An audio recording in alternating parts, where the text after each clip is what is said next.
লুচি, রুটি, নান, পরোটা যে কোনো কিছুর সাথেই অসম্ভব সুন্দর খেতে লাগে এই নবরত্ন কোর্মা। তাই আজকে সেই রেসিপিটাই নিয়ে চলে এসেছি আপনাদের সাথে শেয়ার করতে।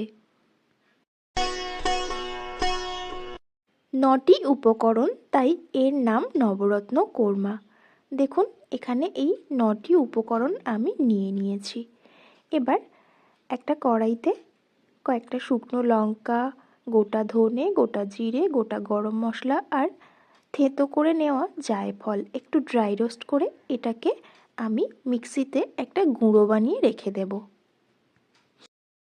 মিক্সিং জারে একটা বাটা মশলা বানিয়ে নেব। তার জন্য পোস্ত নিয়েছি 4 মগজ আর দিয়ে দেব এর মধ্যে কাজু বাদাম। এটাকে অল্প একটু জল দিয়ে মিহি একটা বাটা মশলা বানিয়ে নেব। আমার চ্যানেলে নতুন হয়ে থাকলে ভিডিওটি ভালো লাগলে সাবস্ক্রাইব করে পাশে থাকার অনুরোধ রইল।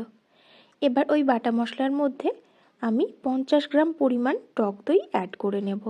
নিয়ে এটাকেও আরও একবার মিক্সিতে একটু ঘুরিয়ে নেব, নিয়ে রেখে দেব। গ্যাসে কড়াইতে আমি তেল বসিয়ে দিয়েছি।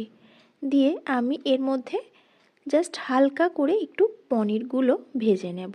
আমি কিন্তু পনির খুব বেশি ভাজবো না, পনিরগুলো জাস্ট অল্প একটু ভেজে নেব। এই যে দেখুন একদম হালকা করে একটু ভেজে নিয়েছি। ভেজে তুলে নিয়ে আমি ওই কড়াইতে দিয়ে দেব আলু। যেহেতু আলুটা সমস্ত উপকরণের মধ্যে সবচেয়ে বেশি শক্ত সবজি, সিদ্ধ হতে বেশি টাইম লাগে, তাই আলুটা আগে দিয়ে দিলাম।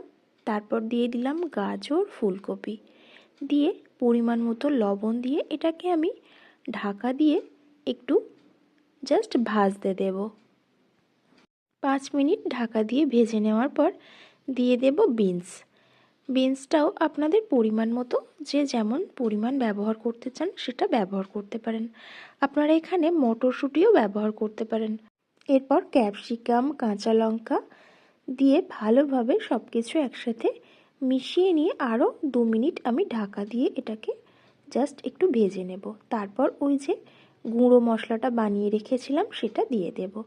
আবারও একটু লবণও অ্যাড করে নিয়েছি। তারপর আমি কেটে রাখা পেঁয়াজটা দিয়ে দিয়েছি। দিয়ে এটাকে ভালোভাবে মিশিয়ে নিয়ে এটাকে আমি ঢাকা দিয়ে আরও কিছুক্ষণ একটু রান্না করব।